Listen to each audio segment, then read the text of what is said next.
Აქტიურ პოლიტიკაში 1995 წლიდანაა, როდესაც პირველად პარლამენტის წევრი გახდა. იყო საქართველოს პარლამენტის თავმჯდომარე, ასრულებდა პრეზიდენტის მოვალეობას. 2008 წლის ივლისში დაარსდა დემოკრატიისა და განვითარების ფონდი. აგვისტოს ომის შემდეგ კი მაშინდელ ხელისუფლებას რუსეთ-საქართველოს ომთან დაკავშირებით 43 შეკითხვით მიმართა და პარტია დემოკრატიული მოძრაობა ერთიანი საქართველო ჩამოაყალიბა. 2013 წელს საპრეზიდენტო არჩევნებში მონაწილეობდა. დღეს 20-30 შეკითხვებს ნინო ბურჯანაძე უპასუხებს. ქალბატონო, მოგესალმებით და ძალიან დიდი მადლობა რომ დაგვიწმეთ დრო. ქალბატონო ნინო, რიგარეში არჩევნებთან დაკავშირებით ნაციონალურ მოძრაობასთან თანამშრომლობაზე უკვე ცნობილია რომ უარს აცხადებთ. თქვენ ამის მიუხედავად ავედით ხოვდით გარკვეული გარკვეული ხნის წინ რიგარეში არჩევნებს. რა არის მათთან თანამშრომლობაზე უარის ეს კონკრეტული მიზეზი? იცით, მცირე კორექტირება შევიტან, ჩვენ ნაციონალურ მოძრაობასთან თანამშრომლობაზე ვარს ვაცხადებთ არა მხოლოდ რიგარეში არჩევნებთან დაკავშირებით, არამედ ნებისმიერ საკითხთან დაკავშირებით. არც ერთ თემასთან დაკავშირებით ჩვენ არ ვაპირებთ ნაციონალურ მოძრაობასთან რაიმე ტიპის კონსულტაციას და მით უფრო თანამშრომლობას. ჩვენ ამას უბრალოდ გამოვრიცხავთ კატეგორიულად, იმიტომ რომ მე მიმაჩნია, რომ ნაციონალური მოძრაობა არის დამნაშავე ორგანიზაცია, რომელიც უბრალოდ უნდა აიგრძალოს, ამ ორგანიზაციის საქმიანობა უნდა გამოძიებული იქნას. უნდა გამოძიებული იქნას ის ქმედებები, რასაც ადგილი ჰქონდა ნაციონალური მოძრაობის მმართველობის დროს, უნდა გაიმიჯნოს შეცდომები, რომელიც იყო დაშვებული, მაგრამ დანაშაულები, რომელზეც ნაციონალურმა მოძრაობამ პასუხი უნდა აგოს, აუცილებლად უნდა გამოაშკარავდეს. გამოძიებული იქნას, ეს არის იგივე 2008 წლის აგვისტოს ომი და უამრავი ფაქტი ადამიანის სიცოცხლის ხელყოფის, უფლების დარღვევის და ასე შემდეგ. ასე რომ ეს არის ჩვენი ძალიან ჩამოყალიბებული პოზიცია და მე ვფიქრობ, რომ ის რომ დღეს ჩვენ ჯერ კიდევ ამაზე გვიწევს საუბარი, ეს არის ძალიან სამწუხარო რეალობა, იმიტომ რომ ჩემი პრინციპული პოზიცია იყო ნაციონალური მოძრაობის საქმიანობის გამოძიება დაწყებული იყო პრაქტიკულად 2012 წლის 1 ოქტომბრიდანვე, იმიტომ რომ ეს მანდატი ხალხმა ნამდვილად მიცა ქართულ ოცნებას და დღეს ნაციონალური მოძრაობა ვერ გაბედავდა იმას, რასაც ბედავს და მით უმეტეს თქვენ უკმაყოფილო ხართ. რა თქმა უნდა, მე მგონი საგამოძიებო მოქმედებებით ყველა უკმაყოფილოა, იმიტომ რომ გამოძიება არის სამწუხაროდ აბსოლუტურად უსუსური, სუსტი. ფაქტია, რომ ჯერ კიდევ ხელისუფლების, ასე ვთქვათ, სხვადასხვა სტრუქტურებში მუშაობენ ნაციონალური მოძრაობის წარმომადგენლები და გულშემატკივრები და მხარდამჭერები. ბევრი მათგანი უბრალოდ საბოტაჟით არის დაკავებული, ხოლო ის ადამიანები, ვინც შეიძლება არ არიან ნაციონალური მოძრაობის გულშემატკივარნი, მაგრამ ამ საქმებთან არიან დაკავშირებული, აშკარად არიან აბსოლუტურად არაკომპეტენტურები და ამის მაგალითია თუნდაც ის რეზოლუცია, რომელიც სამწუხაროდ იქნა მიღებული ევროსაბჭოს მიერ.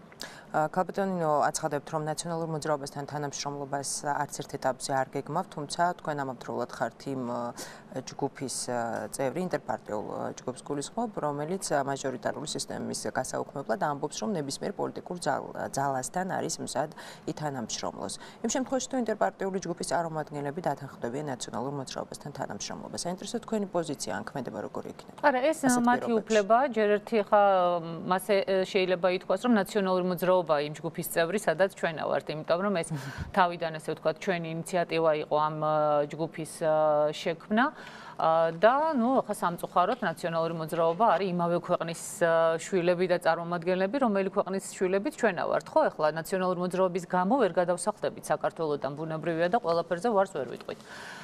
აქ არის ერთი ძალიან მარტივი ლოგიკა, ჩვენ ვაცხადებთ იმას, რაც ჩვენთვის არის მისაღები, რაღაცას შეიძლება ვინმე დაეთანხმოს, რაღაცას არა. ჩვენ კატეგორიულად არ მივიღეთ მონაწილეობა იმ ხელმოწერებში, რომელიც ნაციონალურ მოძრაობის ინიციატივით დაიწყო, ასე ვთქვათ, შეგროვებამ და საერთოდ არ მგონია, რომ ეს თემა ახლა საინტერესოა, იმიტომ რომ მე კიდევ ერთხელ ვიმეორებ, ერთხელ და სამუდამოდ მე მგონი ჩვენ ეს ვთქვით, არაერთგზის დავამტკიცეთ და სრულიად ნათელია. არც ერთ იმ ფორმატში, სადაც ნაციონალური მოძრაობა იქნება ინიციატორი და წამყვანი, ჩვენ მონაწილეობას არ მივიღებთ, მაგრამ ამავდროულად ჩვენ ვერაუკრძალავთ ნაციონალურ მოძრაობას, თქვათ, როგორც პარტიას, იყოს იმ ინტერპარტიული ჯგუფის წევრი, სადაც ყველა პარტიაა წარმოდგენილი. ამის გაკეთება შეეძლო.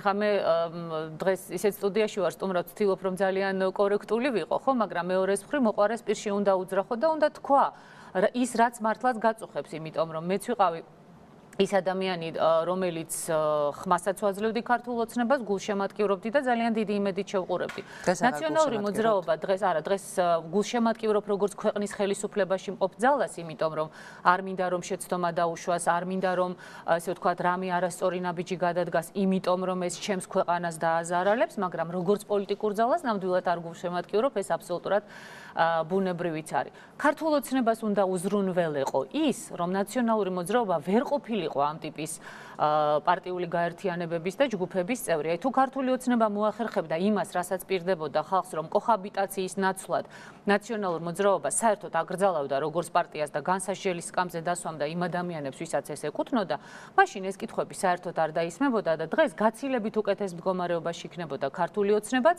და რაც უფრო მნიშვნელოვანია შესაბამისად ქვეყანაც, მაგრამ სამწუხაროდ ეს შეცდომები იქნა დაშვებული, შეიძლება ითქვას ტრაგიკული შეცდომებიც კი. კი ბატონო, ამასთან დაკავშირებით ძალოვანი უწყების წარმომადგენლებს ჩვენ არაერთხელ დაუსვით შეკითხვა და კიდევ ერთხელ დაუსვით შეკითხვას, როდესაც გვეყოლებიან ისინი სტუდიაში. ხელისუფლების პოზიცია არჩევნებს რომ დაუბრუნდეთ 2016 წლის არჩევნებთან დაკავშირებით უკვე ცნობილია, ჩატარდება როგორც მაჟორიტარული ისე პროპორციული სისტემით. საინტერესოა ვთქვათ ასეთ შემთხვევაში თქვენ თუ მიიღებთ არჩევნებში მონაწილეობას? ჩვენ არჩევნებში აუცილებლად მივიღებთ მონაწილეობას, ის რომ ჩვენ ახლა შუალედურ არჩევნებს ბოიკოტი გამოუცხადეთ, ეს იყო აბსოლუტურად შეგნებული პოზიცია. თქვენ გახსოვთ რომ ჩვენ არჩევნებში მონაწილეობა არ მიგვიღია 2012 წლის საპარლამენტო არჩევნების დროს, არც მაშინ არ იყო ეს ბოიკოტი, უпростоრად მაშინ ეს არ იყო ბოიკოტი, ალბათ გახსოვთ რომ ჩვენ პირიქით, მე პირადად გავაკეთე საჯარო განცხადება იმასთან დაკავშირებით, რომ არჩევნებში მონაწილეობას არ ვიღებდი არა იმიტომ, რომ ბოიკოტს უცხადებდი არჩევნებს, არამედ მხოლოდ და მხოლოდ იმიტომ, რომ არ დაგუცმაცებულიყო ოპოზიციური ხმები, მე მაშინ ღიად დავუჭირე მხარი ქართულ ოცნებას, უпростоრად მოდი დავარქვათ ყველაფერს თავის სახელი ბიძინა ივანიშვილს და მის პოლიტიკურ ძალას და ამავდროულად ყველა ჩემს მომხრეს მოვუწოდე რომ აქტიურად ჩართულიყვნენ ქართული ოცნების გასამარჯვებლად, იმიტომ რომ თავისთავად ახლა ის რაც მოხდა 2012 წლის 1 ოქტომბრის არჩევნებზე, მე ნამდვილად ობიექტური ადამიანი ვარ და არა ვარ დაუნახავი ადამიანი, ეს ნამდვილად უდაოდ ძალიან დასაფასებელია, იმიტომ რომ ჩვენ შევძელით ყველამ ერთად და აქ ესე ვთქვათ ბუნებრივია გადამწყვეტი როლი ჰქონდა ბიძინა ივანიშვილს, შევძელით ნაციონალური მოძრაობის უსისხლოდ ჩამოშორება ხელისუფლებიდან, მაგრამ შემდგომი ნაბიჯები უკვე ნამდვილად ესე ვთქვათ აბსოლუტურად რადიკალურად სხვაგვარი უნდა ყოფილიყო გადადგმული. რაც შეეხება ეხლანდელ შუალედური არჩევნების ბოიკოტს, ეს გამოცხადდა იმიტომ, აქ დასამალი არაფერი არ არის, რომ მე პირადად ვთვლიდი, რომ ამ არჩევნებზე ყველა პოლიტიკურ ძალას უნდა დაეტოვებინა ქართული ოცნება მარტო და ქართულ ოცნებას უნდა ჩაეტარებინა, როგორც ეს საბჭოთა კავშირში ხდებოდა ერთპარტიული არჩევნები, იმიტომ რომ ქართულმა ოცნებამ დაარღვია ის პირობები, რა პირობებითაც ის არჩევნებში მოვიდა. თქვენ გახსოვთ ძალიან კარგად, როდესაც ქართული ოცნების კოალიციაში შემავალი ყველა პოლიტიკური ძალა, ჯერ იყო ეს 8-იანი და მერე 6-იანი, 6-ვე პოლიტიკური პარტია, რომელიც ითხოვდა საარჩევნო სისტემის გაუქმებას, დღეს არის ხელისუფლებაში, ან იყო ხელისუფლებაში და ამ 3 წლის განმავლობაში თავისივე მოთხოვნების შესასრულებლად არაფერი არ გააკეთეს. ანუ რასაც ისინი მაშინ ითხოვდნენ, მოვიდნენ ხელისუფლებაში და დაივიწყეს ეს მოთხოვნები და დატოვეს ძალაში ის კანონი, რომელზეც ამბობდნენ, რომ ეს არის უსამართლო კანონი და ამ კანონით ჩატარებული არჩევნები სამართლიანი ვერ იქნებაო. სამწუხაროდ ახლა მაინც აღმოჩნდა პოლიტიკური ძალა, რომელიც ამ არჩევნებში იღებს მონაწილეობას, თუმცა ეს სურათს პრინციპში არ ცვლის. ამის და მიუხედავად, რომ მე არ მაქვს ახლა არანაირი იმედი იმისა, რომ ქართული ოცნება შეცვლის საარჩევნო გარემოს, ჩვენ მაინც მივიღებთ არჩევნებში მონაწილეობას და მე ძალიან დიდი იმედი მინდა ვიქონიო, რომ ეს არ იქნება ისეთივე არჩევნები, როგორიც ჩატარდა ფეხბურთის ფედერაციის არჩევნების დროს, იმიტომ რომ იცით რა არის, ახლა თქვენ ახლა მითხარით, რომ მკითხეთ გულშემატკივრობ თუ არა ქართულ ოცნებას. უბრალოდ საწყენია, გულსადკენია, გულდასაწყვეტია, რომ ასეთ შეცდომებს უშვებენ და იმდენჯერ გეტკინება გული, იმდენი შეცდომა დაუშვეს, რომ მე უკვე აღშფოთებული ხარ, მე უკვე ბრაზდები ამ აბსოლუტური, ესე ვთქვათ, უუნარობის გამო, რა საჭირო იყო ის, რაც გაკეთდა ფეხბურთის ფედერაციის არჩევნების დროს. ფეხბურთის ფედერაციასთან დაკავშირებით აუცილებლად დაგისვამთ შეკითხვას, მანამდე ისევ არჩევნებს დაუბრუნდეთ.